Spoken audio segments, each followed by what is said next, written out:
He's got quite a resume. He's going to talk to us about harnessing ocean wind power in such a way that we can actually use it for many different purposes. So without further ado, please give a warm welcome to Dr. Matt Platzer. Thank you. If you don't mind, I sit down once in a while here because I'm not exactly the youngest one in this auditorium. So if you can get this going. What I would like to talk about is, as Kevin already indicated, a proposal which I first made almost 10 years ago and have kept working on it to make possible the what I call the transition to an emission-free global economy. So the goal is to switch entirely within the next 30 years. And I give you the reason why it should be 30 years and not by the end of the century. That we convert from fossil-based power generation to renewable power generation. And before I go on, I would like to also mention that it was a great pleasure for me to be able to work together with a number of universities. In particular, I'm currently also an adjunct professor at UC Davis, but I also was invited a number of years to lecture at the Royal Institute of Technology in Stockholm for a month or 2 months at a time. Also working together with the Technical University of Graz in Austria, with the Australian Defence Force Academy, Canberra. And in the last 2 or 3 years, I had a PhD student working with me from the Technical University of Darmstadt. And he got his PhD last summer on this topic, also working with the University of Cincinnati. And I'm also now working with the University of Nantes in France on this topic. So these are the contributions. What I can talk about today, of course, is just a basic outline. If you're interested in the details, we'll be happy to meet with anyone at any time to fill in all the details. So here's something for you.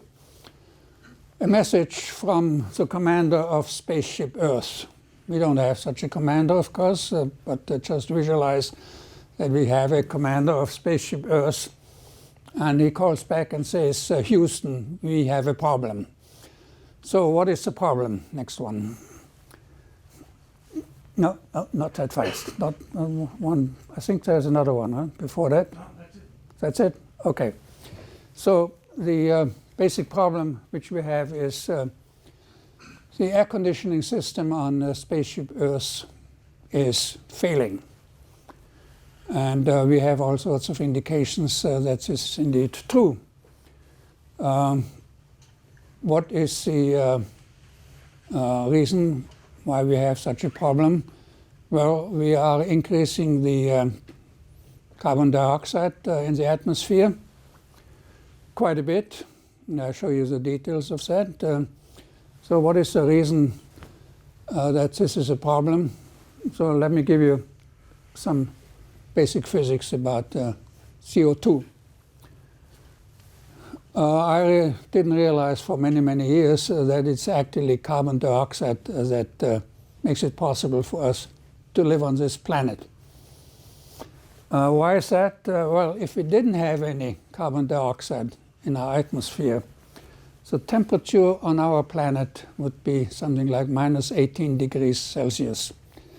Not a pleasant temperature. Right? In fact, the Earth would be covered with ice entirely, and we all wouldn't be here.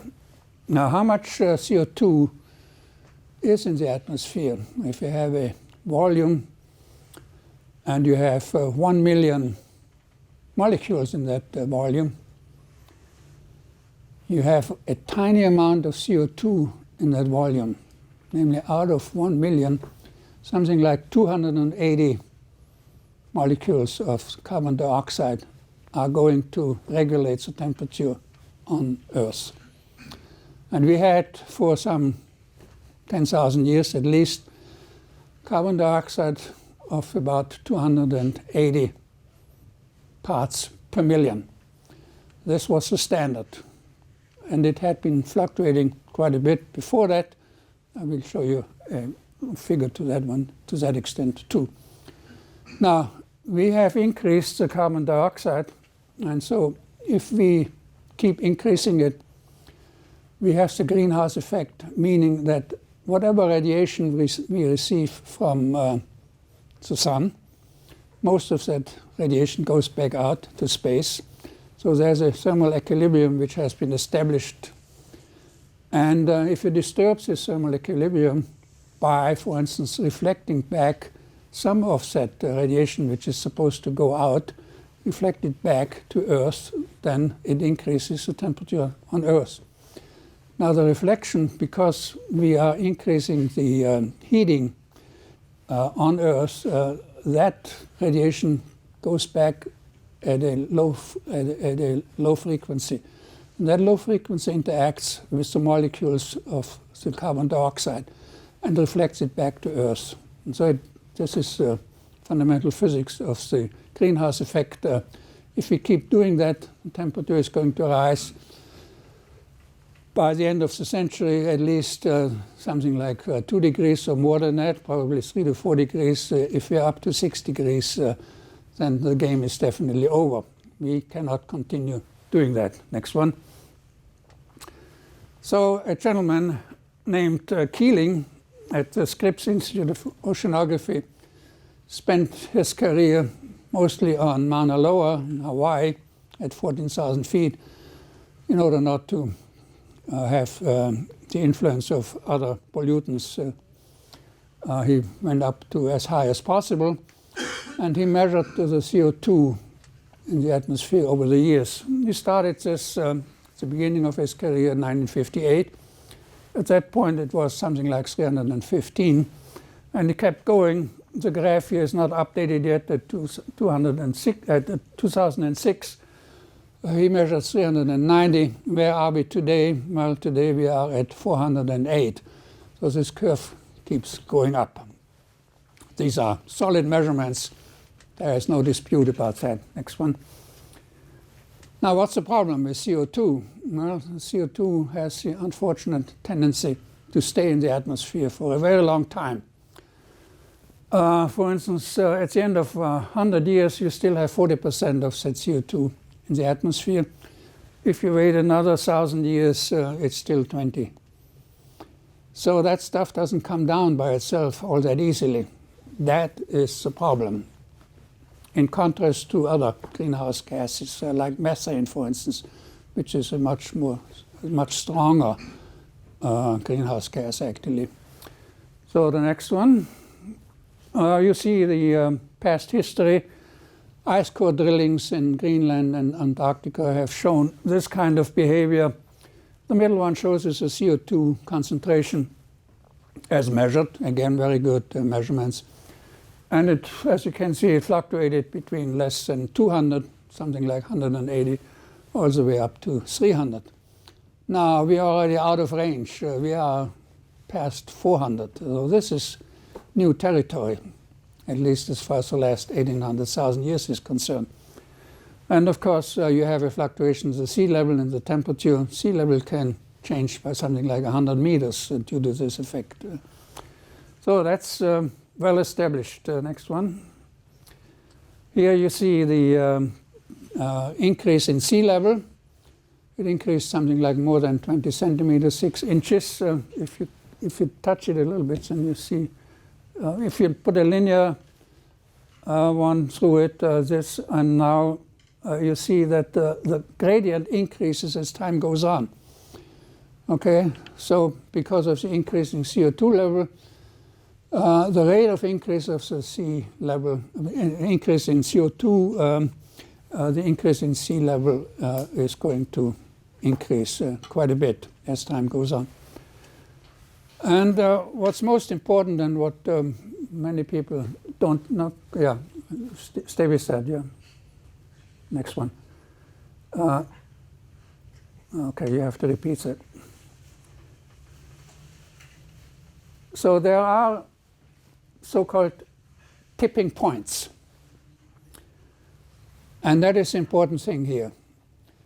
Once you go past certain tipping points, this is now well established by the atmospheric scientists, then it's very difficult to reverse it. You essentially are talking about irreversible climate change, meaning as you melt more ice, the surface of the planet, which turns from white to brown and black, increases. Therefore, you have an increase in radiation. That radiation which is supposed to go out at these low frequencies gets reflected back. This goes on until all the ice is gone. Once all the ice is gone, that's really bad. So we, of course, have this problem that, yes, we know our warning signals which we are receiving are CO2 level is increasing, sea level is increasing, Arctic ice is decreasing, temperature is increasing, and some of that CO2 does come out of the atmosphere. Where does it go mostly? Well, it goes mostly into the ocean. Not good, because the ocean becomes more acidic, which has a terrible effect on whatever lives in the oceans. So that means that we have to pay attention to the tipping points. So let me digress a little bit to the space shuttle. Space shuttle, as you know, failed twice, once in 1986, once in 2003. 86 Challenger. One of our aero students died on that Challenger. The other one in Columbia, also a pilot in our aero curriculum, died. Did we know in advance? Did we have warning signals? Yes, we did. There were puffs coming out of the solid rocket boosters, and we knew that pieces of the isolation material from the hydrogen tanks could possibly hit the leading edge of the orbiter. And it did so. Well, everything went well for a while. For instance, on Challenger, some 30 flights went well. Everybody said, well, okay, there's no problem. This was not a design condition, but let's not do something about it. Well, just a slight change in temperature on launch, that's a tipping point, caused the problem. Same thing on Columbia. Okay, next one. Now, on Challenger, very famous physicist, Nobel Prize winner Richard Feynman was on the committee and told NASA, well, you better watch out. Don't do things just because this is the inertia in the system. You were hesitant to fix it in time. There are laws of nature which you need to observe, and they are catching up with you. Yes, indeed. Next one. So another example, of course, is there are many examples in aeronautical engineering. A very famous one is the Air France flight from Rio to Paris in 2009, where 256 people died. Why? Because they overlooked that they were stalling the airplane. Never mind all the details about stalling, but airfoil stall, of course, is another such phenomenon. You can, next one, if you look at a typical airfoil lift versus angle of attack relationship, up to an angle of attack, let's say 16 degrees, everything is fine, right? You can change the angle of attack between 0 degrees, 16 degrees linearly. And you can go up and down that line, but once you're at 16 degrees and you think, okay, things will go on indefinitely like that, let's go to 18 degrees, then you stall your wing and you lose control. That is, of course, what is happening, well known to all the pilots, so don't do that, right? Don't go close to that tipping point. Next one. Now, there are various ways to run into that tipping point. You can have very abrupt change, as you can see for certain airfoils, and you can have a smoother change. But in any case, it does not go on. Lift is going to go down, you're going to lose lift, and you will stall the airplane. So keep that in mind. We, in fact, can stall spaceship Earth. That is a recognition which we should be aware of. Next one. So energy and power, I talk about energy. We measure energy in joules. We measure power in watt, in honor of James Watt. What is power? Well, it's energy per unit time. And of course, sometimes I talk about generating energy. That is not quite correct, because there's such a thing as conservation of energy. We can only convert it from one state into another, right? From chemical energy into something else. So let's keep that in mind. Now, most important thing I would like to point out, now I'm talking as a typical engineer. Engineers are usually encountering a lot of reaction from non-engineers in the moment where they start talking about numbers, everybody goes to sleep. However, numbers are important. Okay, what are important numbers? When I was born, quite some time ago, yes, we were 2 billion. We are now past 7 billion, and we go up to 10 billion by the end of the century. A dramatic increase in just one lifetime. So we are consuming energy, right? And we are consuming power. How much of it? Well, as I said, we measure energy in joule. Nobody can relate to that. You can relate better to this when you put it in terms of kilowatt hours. We all pay kilowatt hours in our electricity bills, so we can talk in kilowatt hours, or we can also transform that into kilowatt hours per time. In this case, we talk about watts or kilowatts or megawatts. What is a megawatt? 1,000 kilowatts. Or gigawatts. What's a gigawatt? Gigawatt is 1,000 megawatts. Or terawatts. What's a terawatt? It's 1,000 gigawatts, which is 1,000 times 1,000. Megawatts times 1,000 is kilowatts. So we are talking millions of kilowatt, right? So to have nice numbers, we express everything in terawatts. And the world currently consumes something like 18 terawatt, a huge number. And in 2050, we are likely to consume 27 terawatt. So we are going to go up, without any doubt, huh? Simply because the population is increasing, but also because a good part of our inhabitants on planet Earth are still down to very low numbers. And they better come up, for fairness reasons, to the amount of power which we are blessed to be able to consume. Next one. So here you have the population increase. Right? This is a dramatic increase in just one lifetime. That figure everybody should keep in mind. Right? It was very stable until 1830. We went through 1 billion at the time of my birth, 2 billion, and now 7 billion. It goes up and up. Next one. So what are other important numbers? Now I come to how much energy is totally available on our planet. That's very important, right? Because when you talk about the objective of converting using wind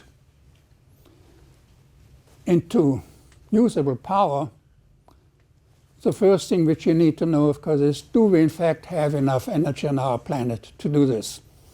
If the answer is no, we just cannot find enough energy on our spaceship, then we don't need to worry about this anymore.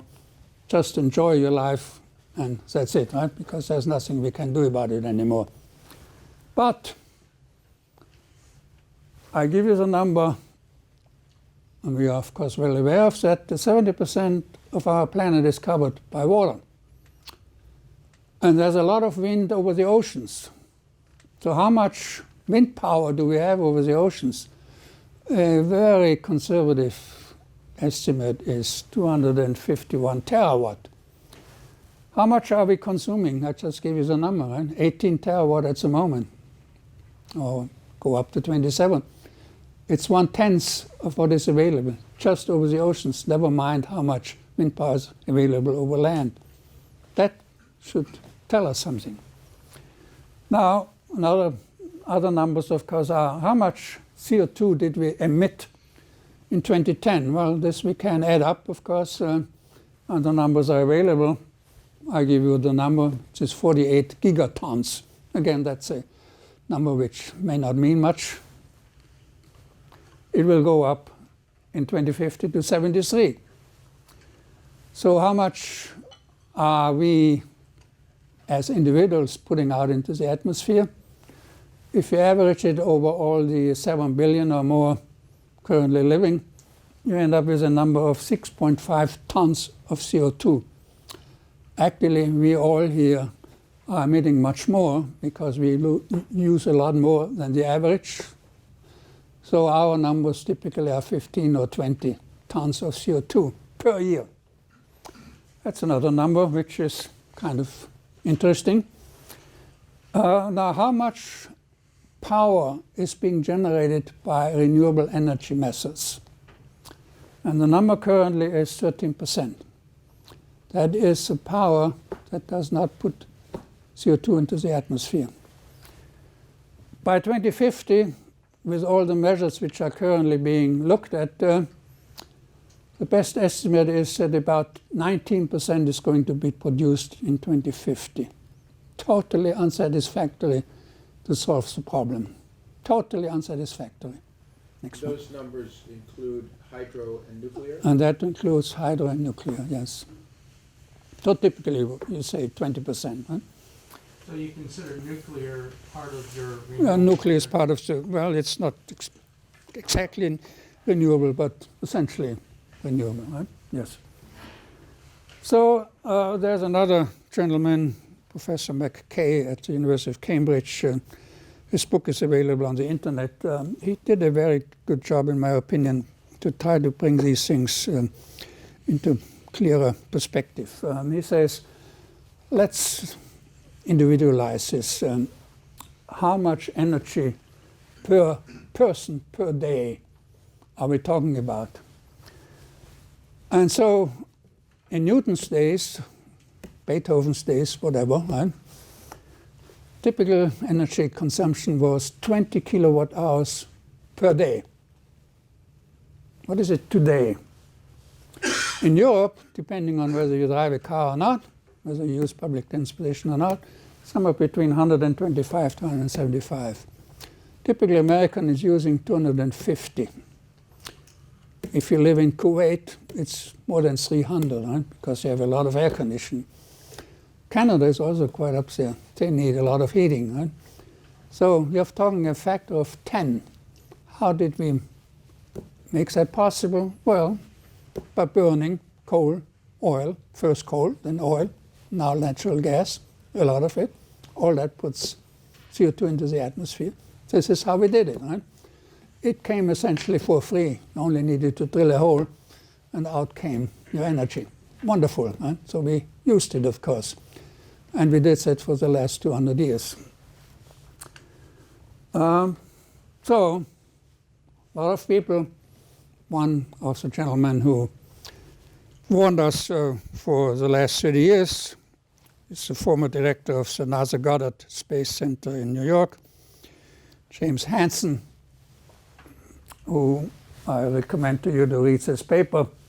His title is Assessing Dangerous Climate Change, Required Reduction of Carbon Emission to Protect Young People, Future Generations, and Nature. It's quite instructive. Next one. As I said, there are tipping points, right? And this is what Hansen is pointing out, and this is what Professors Barnowski and Hadley are pointing out in this book. They are at Stanford University. What's the title? Tipping Point for Planet Earth. It's interesting reading. I very much recommend that to you. He's not the only one, right? There are many papers and books in that regard. And there are other people who are warning. One I found very interesting was, and still is, Hank Paulson, former Secretary of the Treasury under George W. Bush. Certainly not a well-known liberal. And he, for instance, wrote an article in the New York Times, The Coming Climate Crash, June 21, 2014. Next one. So what is he saying? There's a time for weighing evidence and a time for acting.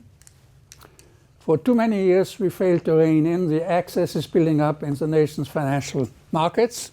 He's referring to the crash in 2008. Nobody paid attention, including himself. And we almost went into a big depression. Same thing is true for the climate problem. Right? We are making the same mistake today with climate change. We are staring down a climate bubble that poses enormous risk. Next one. There are opinions, like this Professor McKay. There are books. The current governor of the state of Washington, Inslee, wrote a book, Apollo's Fire. He was, of course, referring to, let's make another Apollo program for energy. And Hansen in his book, yes, I know there are no silver bullet solutions. We need an urgent effort. And he's advocating nuclear power.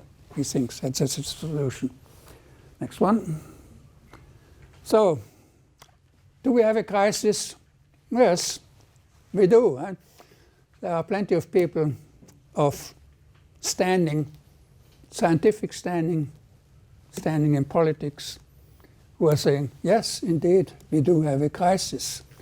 For instance, First Secretary of Energy under Obama, Nobel Prize winner, physicist Stephen Chu, says the effort which is required to do something about that will be equal to the effort or more than what we did in World War II. Next one. So here are the CO2 emissions.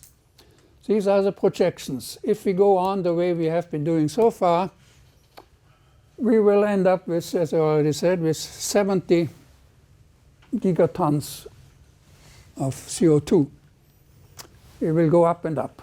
And these are the contributors. I don't need to look at the details. Just the main picture is this is going to go up. Next one. Now, if we try to do something about it, and this green curve is bending this curve. What is this all about? Well, this is a proposal agreed on as voluntary contributions from the various nations at the Paris climate talks in 2015. This is how much the nations are prepared to contribute. As you know, the United States went out of that, but all other nations are in there. And how much is projected that can be done? Well, at most, we are going back to the CO2 emissions of the year 2010. Totally unsatisfactory. Doesn't solve the problem at all. Right? You need to go way down this other curve, but nobody talks about that. Nobody has any idea how to do this. At least not the participants in these conferences. They have no idea how to do this. Next one. The vertical axis is annual. The vertical axis was annual, yeah. Mm. Now here you have energy demand, and it gives you, again, the details. Where does it come from which contributions? But just look at this. This is the increase in energy demand, right? This is the current projection. And we know this is going to happen, right? Because based on past experience, it goes up and up and up. Okay, next one. So how can one obtain a solution? Well, one would be nuclear power. First of all, I'm not into nuclear power, don't know enough about it. It's a possible solution. Some people are proposing that this may be the only solution. Fair enough. What else can be done? Right? Now here, the important number is the power density, meaning how much power per square meter can you produce. Nuclear power is way up there, 4 kilowatt per square meter. Coal is 150. Similarly, natural gas and oil, they are in the hundreds. Right? but they are putting, of course, the CO2 into the atmosphere.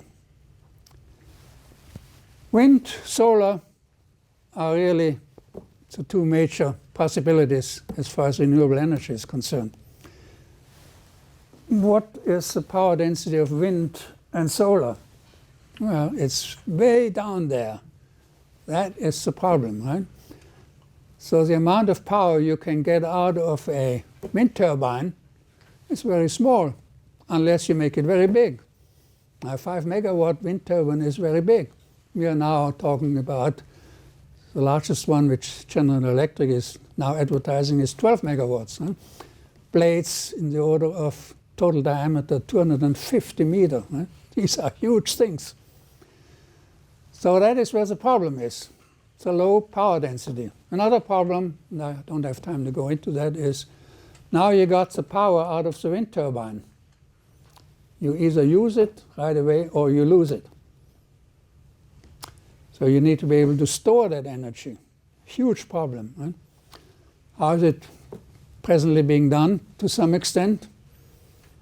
Well, if you have hydropower, you use it during the day, and during the night, when there is little demand for power, you put that water back up the hill with pumps, cost you energy naturally, and then do it again, right? Night and day. Not a good solution, but this is how it's done when you are living near a mountain or when you have the network to distribute the energy.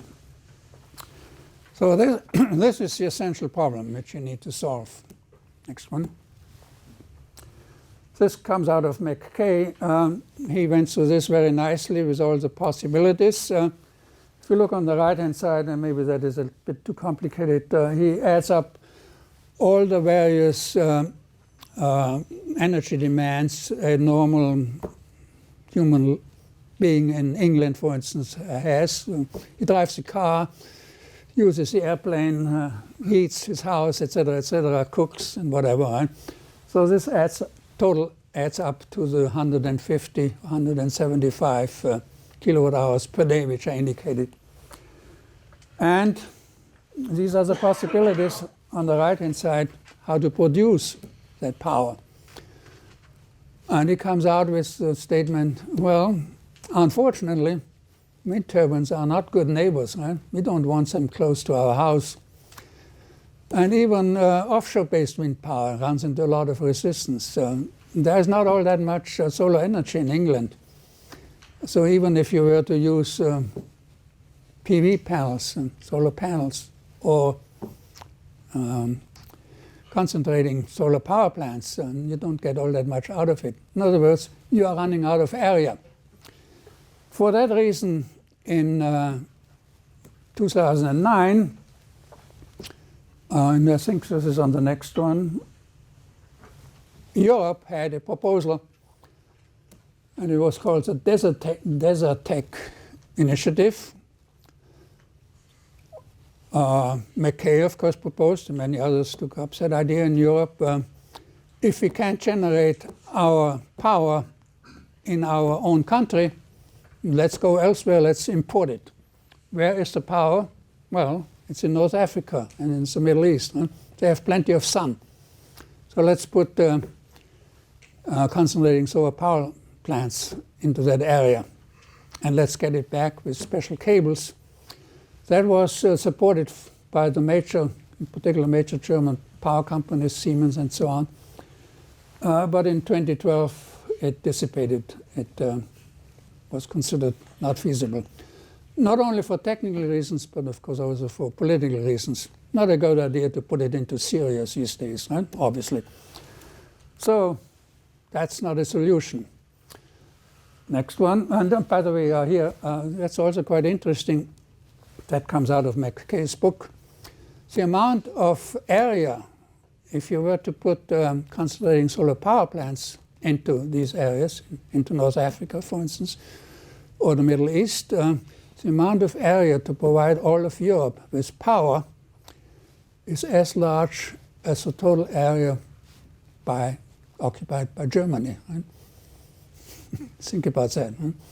This is by the power density is such an important number.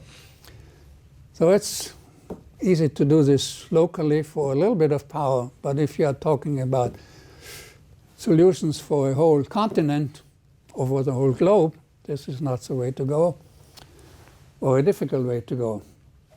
Next one. Now, very much to the credit of German Professor Jacobson at Stanford University, in 2009 he came out with a proposal, he and Mark DeLuca at UC Davis at the time, published in Scientific American, that the amount of power which was needed in those days was, when you also put into account energy efficiency and other nuclear power and so on, that is needed would be 11.5 terawatt. How would you do this? Next one. Here it is. He calls it the WWS proposal, stands for wind, water, solar. So, for instance, if you were to use 4 million 5 megawatt turbines, 2 million on land, 2 million offshore, 500,000 1 megawatt tidal turbines, 50,000 concentrating solar power plants, hydroelectric plants, geothermal plants, all sorts of rooftop solar panels. If you add all this up, yes, you can generate this amount of power. 2009. He and his students have worked this out in great detail. There are quite a number of papers if you're interested. He deserves, in my opinion, a lot of credit for making that proposal at that time, because to my knowledge, this was the first time that somebody dared to say, yes, actually, from a purely technical point of view, this can be done. This is how you would do it. How much progress? And this is typically a wind turbine, right? Look at the amount of power which you can get out of a wind turbine. Over there, 250 meters, right? So these are monsters. That is difficult to transport. It is difficult to erect them, to maintain them. This is not easy, right? But that is the proposal. And the amount of progress which he has made, both in this country, not so much overseas, because it's not so well known as far as I can tell overseas, is the progress is very, very slow.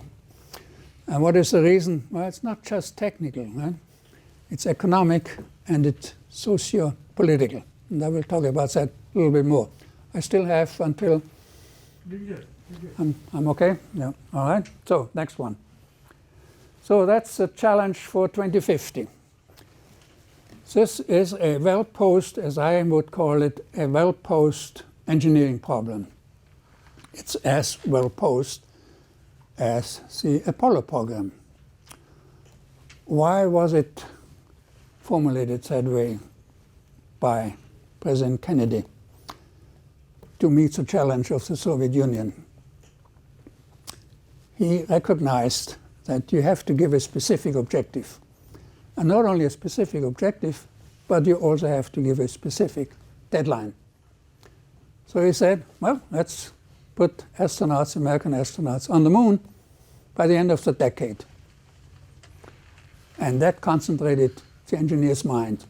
I was fortunate enough to work on the Saturn V space launch vehicle, so I was absolutely flabbergasted that something like that could be done, right? As a young engineer, absolutely incredible that somebody would have the courage to do that. There are many problems which we still are not able to fully understand. Can an astronaut survive to travel to the moon? Did anybody know about that? Right? So this was a truly daring proposal, and as you all know, it was done. Right? So here we have a specific engineering challenge, and the challenge is we need to convert something like 18 or 20 terawatt of power globally, and we need to do this by 2050. We have only 30 years time. Everybody who is young here ought to be aware of that. Right? 30 years is typically is a time when you enter into a mortgage for your house. By the time you have paid off your house, you want to be sure that your house is in good order and will survive another 100 years. If we go past 2050, we have gone past the tipping point, and after that time, it becomes technologically impossible to reverse. Technologically impossible to reverse. So there's a specific deadline involved here. Not just the challenge of converting. What you usually hear is, all right, yes, I understand, we should change. Right? We are changing, yes, look at what we have been doing, like for instance in Paris. Yes, give us time, right? Maybe by the end of the century, we will be there, right? Just be patient, we'll be there. Not good enough, not good enough. So deadline is looming, 30 years. So how do we do this? In the same year as Mark Jacobson, whom I didn't know at the time, proposed his solution, I was daring enough, or idealistic enough, naive enough, whatever you want to call it, to say, there's another possibility. I already indicated there is a lot of power over the oceans, right? So here it is, in the red areas, you have lots of wind. Plenty of power. So the engineering challenge, similar to the Apollo challenge, how do you convert this power, this wind power, into usable power on land? This is a well-posed problem, right? Now, as an engineer, you ask yourself, can you do it or can you not do it? If the answer is no, we cannot do this, this is totally out of anybody's capability to do that, then I told myself, well, then we have the answer, right? And anybody who is proposing this, I already thought about it and I came to the conclusion, we cannot do it, then I want to know how he is doing it. Well, I actually came to the conclusion, we can do it. How would one do this? Well, you have to think like an aeronautical engineer, which I am. If you talk to my colleagues in power engineering, they take it as a given that a power generator, a power plant, is something very heavy, something very massive. Right? It needs to sit on terra firma. No more questions. Has to be anchored to some ground, on land, or if you put it offshore, has to be anchored to the seafloor. End of discussion. Right? This is where we are today. End of discussion. Because the wind is blowing and the power plant is stationary. Aeronautical engineers think differently. We actually fly relative to a stationary atmosphere. So naturally you ask yourself, can I move relative to the water in the ocean? And the answer, of course, is obviously we can. Right? We have been doing this for some 6,000 years. It's called a sailing ship. A very well-developed technology. Nowadays, you think about sailing ships as something you do only for fun. Well, until the late 1800s, global economy and military power was projected by sailing ships for many centuries. So this is a possibility, because now the sailing ship, of course, is moving relative to the stationary ocean. Forget about the currents in the ocean for the moment. And obviously you can mount a turbine on your ship, but not a wind turbine, please. Too huge. Right? And you also cannot put a wind turbine stationary in the middle of the ocean, because the next storm is going to topple it over. So wind turbines are out. Water turbines are in. Why are they in? Because the density of the water is 800 times the density of the air, which means for the same power output, a water turbine is at least 10 times smaller. So you can mount a water turbine on your ship. And by the way, this is nothing new, because sailors using on some yachts can buy commercially a small water turbine. What do they use it for on their sailing yachts? Well, to recharge their batteries. Right? So it's nothing new. It's only at a larger scale.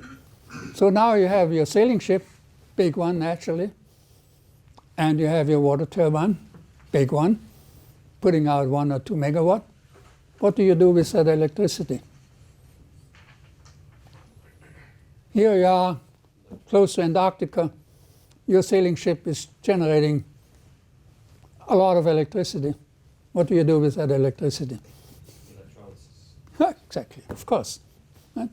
So you use electrolysis and you split your seawater.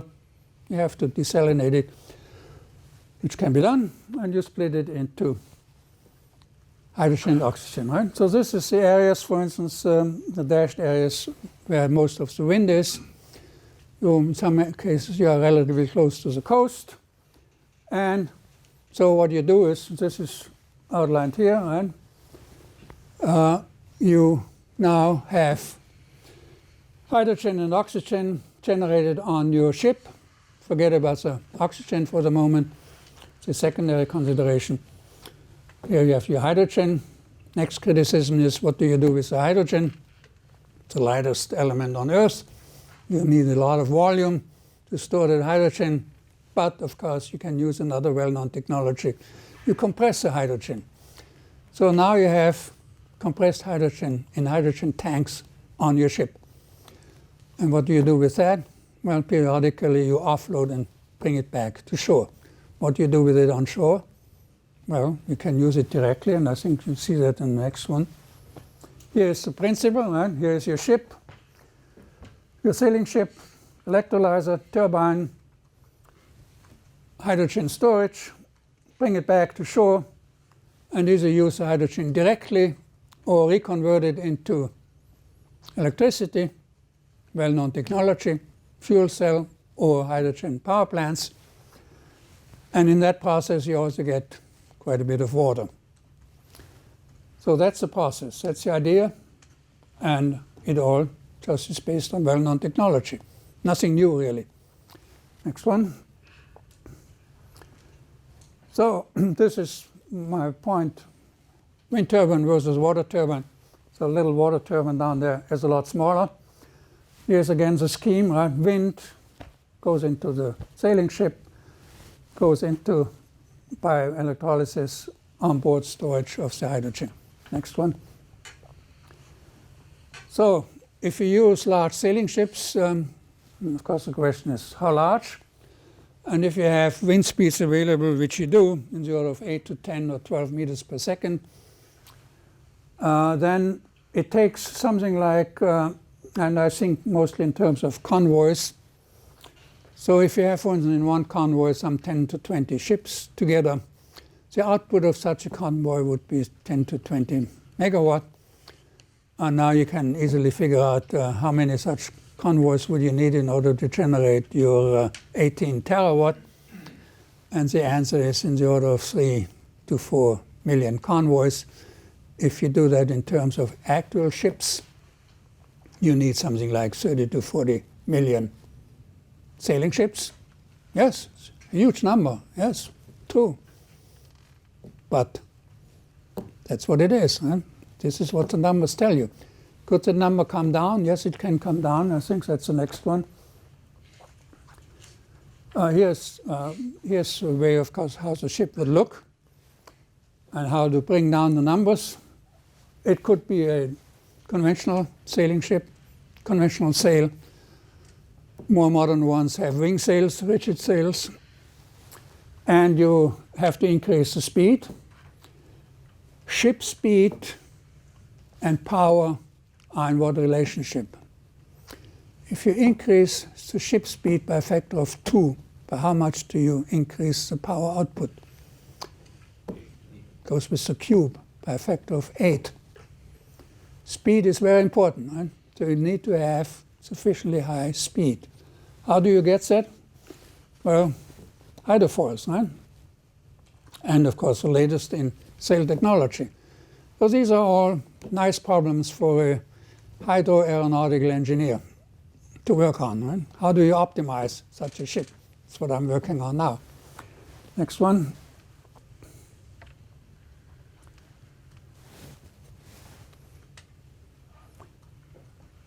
Are you stuck? Yeah. Yeah? Okay, well, if you're stuck, let me just say, there are a number of, okay.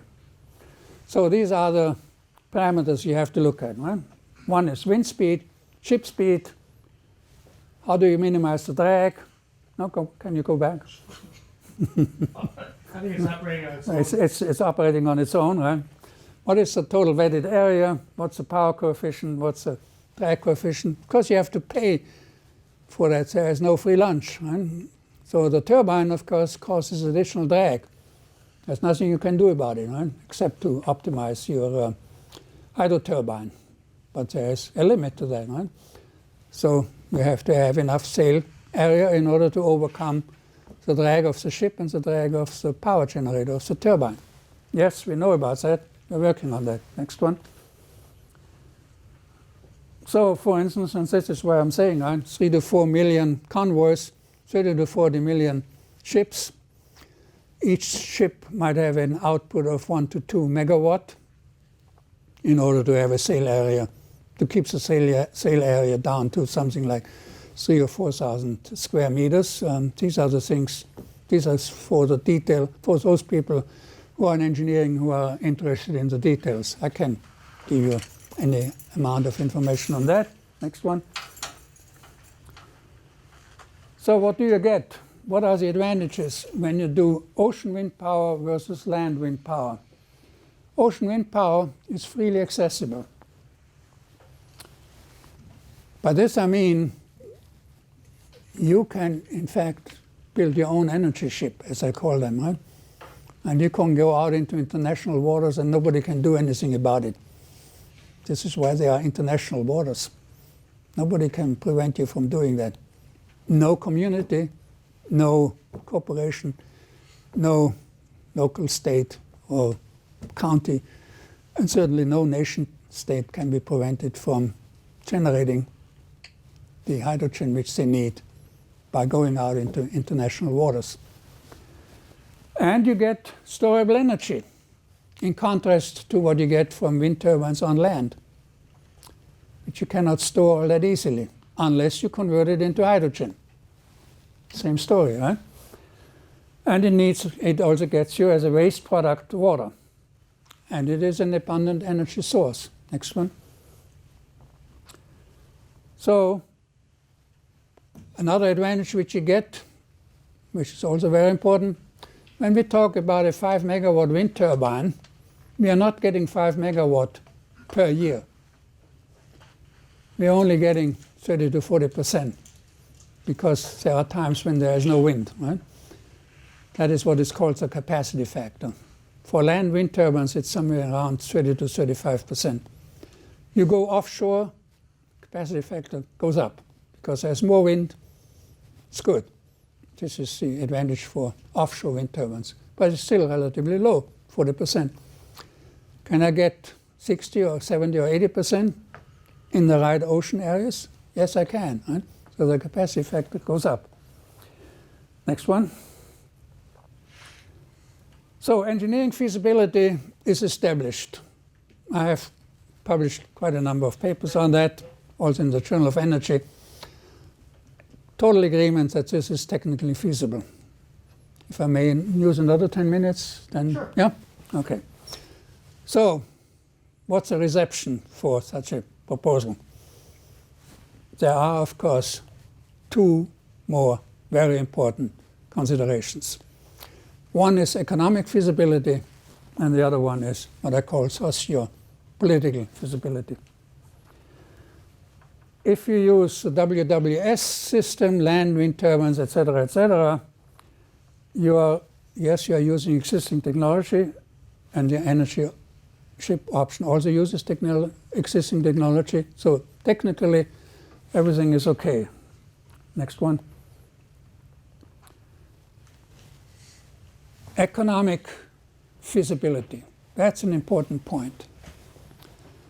For instance, there's a paper which came out in IEEE Spectrum by two Google engineers. They looked at the problem, apparently were tasked by Google management. See, can you come up with a way to generate renewable energy so that it is giving us a profit? And the answer was no, no way. Therefore, no interest, as far as I can tell, at Google. If you look for immediate payoff, by immediate I mean 3 to 5 years, it's probably not possible. So if that is the economic requirement which you put on the system, so for all the entrepreneurs you want to make money, of course they come to the conclusion, well, it's kind of risky to do that, because the payoff time is probably more in the order of 10 to 15 or 20 years. And they are not ready to do that. Now, there may be certain areas, islands, research stations, military stations, where this is not true. Right? So you probably are able to generate some return going for these special applications. But generally speaking, as far as this global initiative is concerned, you have to realize that this is probably not going to happen. So for immediate economic competitiveness, and for instance, there is an initiative by a number of people in England, very high-level ones, who proposed a so-called global Apollo program. Everybody is inspired by the Apollo program, right? So am I, yes. And they are saying, well, in the moment where we can show that we can make money from it, then everybody is going to jump on it. And then the problem is solved, right? But the point is, nobody so far has been able to show convincingly that you can get your money back in 3 to 5 years. So this is where the problem is. Now, on the other hand, there is another story to that economic competitiveness argument, and that is, if you put into the equation also the amount of money which you already now need to spend and you will need to spend over the next 5 to 10 years in order to repair all the damage which is being done by increasing sea level, Navy comes to mind, Norfolk and so on, right? Or the damage which is being done by hurricanes, etc., if you put that into the equation, then you come up with a completely different number. If you say that, well, that is the competitiveness argument which we need to meet, then probably it's quite feasible already to do that. So you need to be careful how you pose this economic argument. At the moment, it's a purely capitalistic argument saying that I need my money back in a short period of time, and if you cannot tell me that, then I'm not interested. Huh? That is usually the reception which I'm getting. Next one. So, if you were to generate your hydrogen, you can already buy a Toyota or a Honda hydrogen fuel cell car. There are also hydrogen fuel cells, stations available. Here it is, right? I give you a tank. The pressure in that tank is 350 bar, and off you go. You might also be able to generate enough hydrogen and electricity for certain islands. Hawaii comes to mind. Certain islands have electricity costs of 50 cents per kilowatt hour. Right? So there are certain applications. Next one.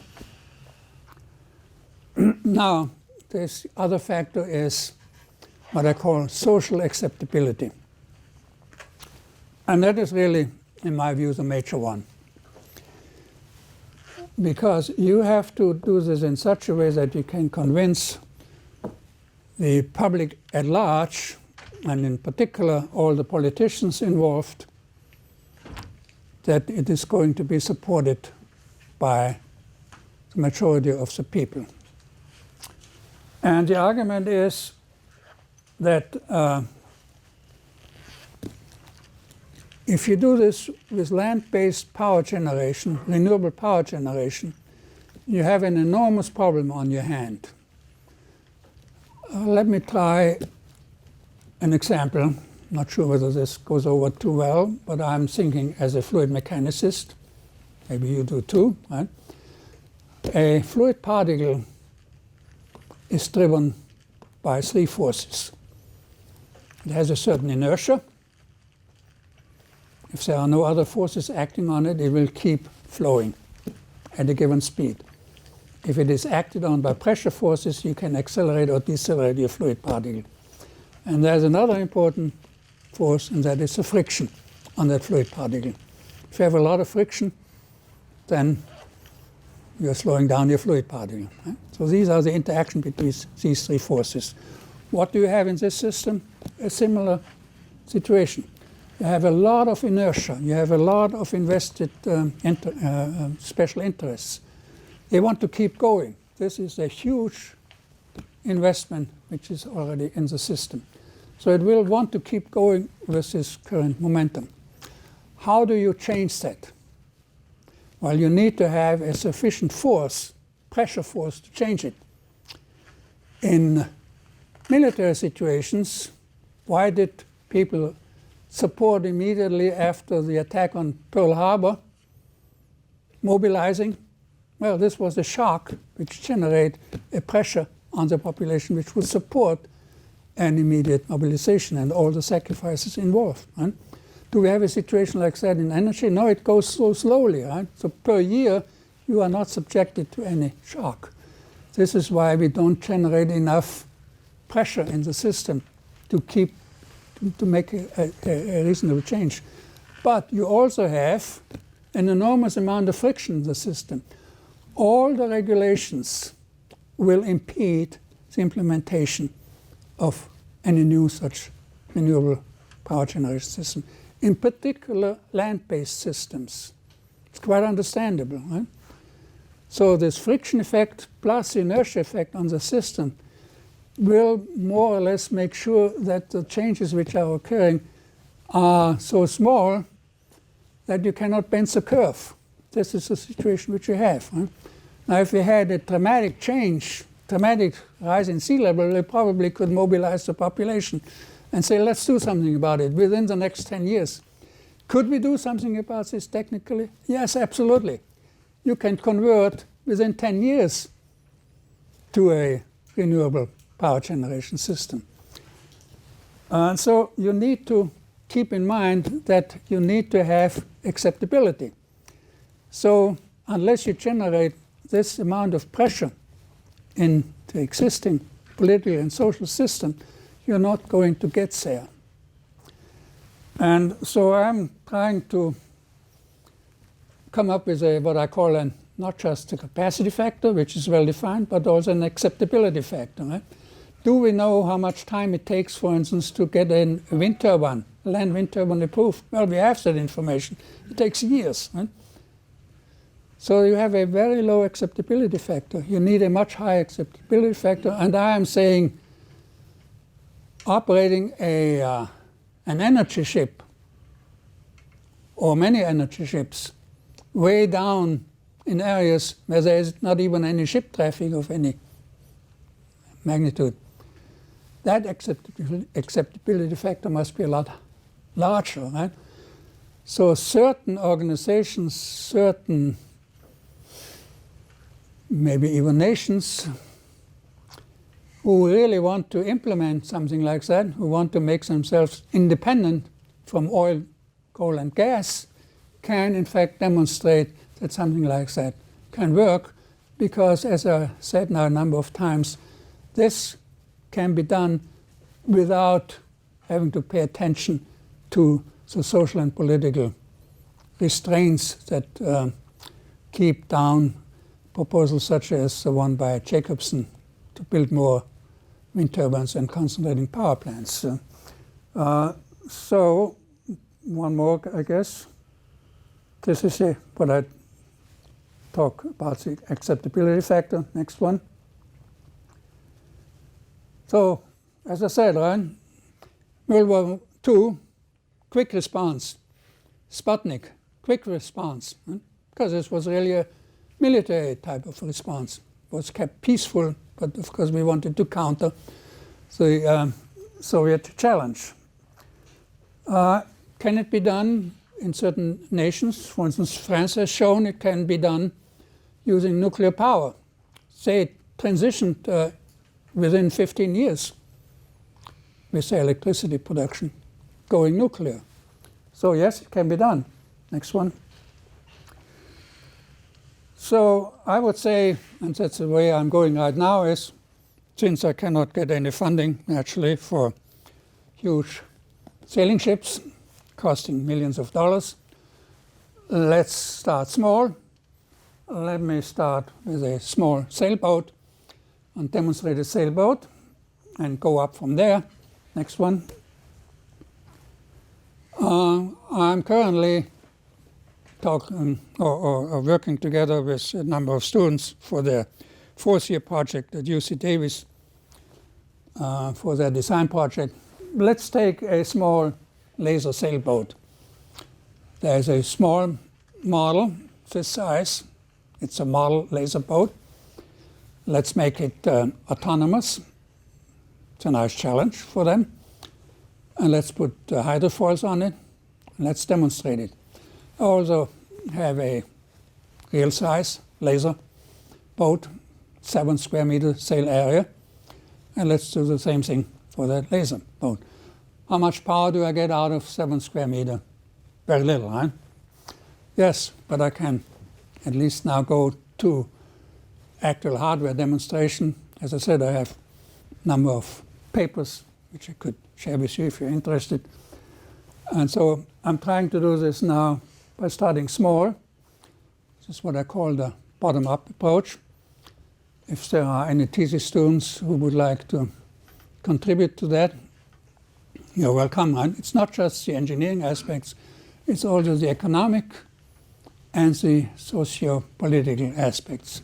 They're probably more important to study those than the economic aspects. Next one. So here I say the energy ship, technically speaking, uses existing technology, which actually came as a surprise to me. Right? Everybody's saying, well, in order to solve this problem, we need to have innovation, right? Something new, fusion or something like that. No, you don't need to. And you don't have time to do that. 30 years. Huh? How important is all this going to be? Next one. This is my last one, and I enjoy this very much because I'm saying, is there a free lunch?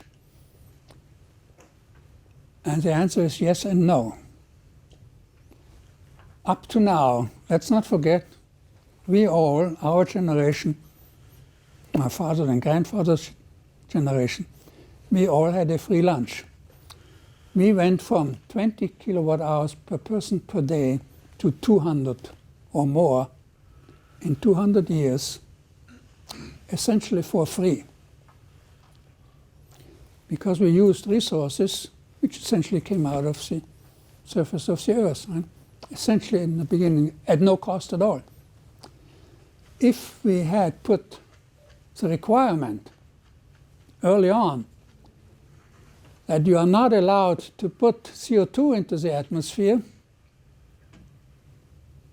the cost would have been twice the cost which we currently are paying, at least twice. If you want to get your CO2 out of the atmosphere, it costs you as much energy as you get currently out of it. So yes, we had a free lunch. Who is not going to have a free lunch? The next generations, right? Children, grandchildren, etc., etc. Right? They will have to pay for that dearly.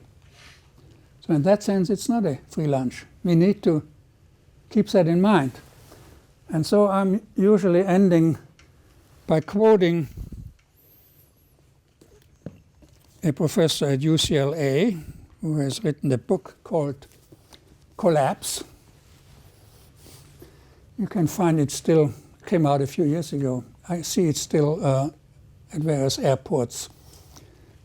Are you aware of it? Oh, maybe I've seen it. 25 years old, Yeah, right? yeah. No, it's less than that. And he goes through a very nice discussion of other examples of civilizations that have collapsed in the past. And yes, quite a few. Easter Island, for instance, comes to mind. Well, a very small civilization. What did they do? Well, they cut down all their trees. And then they're asking themselves, what now? Huh? Was too late. Maya is a much bigger civilization. They had all sorts of fight among each other and also a certain amount of climate change. They collapsed. Other civilizations collapsed. So he concludes with the following statement, which I think is actually a quite important one. Are we in the process of seeing a collapse of our civilization? And how do we prevent that? Right? What is different between past collapses and our present situation? And the difference is as follows. We actually have a possibility of learning from the past because we have plenty of access to this information. And we also have instant communication. That was not the case in the past. Huh? So we do, in fact, have the possibility of doing something about that relatively quickly. And we certainly could do this within 30 years. That's something that apparently does not penetrate the minds and actions of enough people. This is something which actually surprises me in the following sense. And now I make a more personal observation. I made it to you during breakfast. No? So here I was. In 1957, I got a master's degree in mechanical engineering, Technical University of Vienna, 12 years after the total collapse of my civilization in 1945. Not a pleasant experience, I can tell you. So what was I looking forward to in 1957? Well, probably some mundane engineering job in some company in Austria. Right? But what happened in 1957? On the 4th of October. Sputnik. Right? That jolted the system. Now, 3 years later, I was in Huntsville, Alabama, working on the Saturn vehicle. Very, very interesting. The highlight of my career. Right? Incredible. Right? So my observation is this. What I do not understand is that the young people do not have the same spirit, the same can-do attitude which we had at the time, right? Look at the problems that were unknown, that were really difficult during the Apollo program. This is not such a difficult problem. It can be done, right? And it is your future, young people, that is at stake here. You ought to generate the kind of pressure which jolts the system into action. Thank you very much. Thank you. Thank you so much.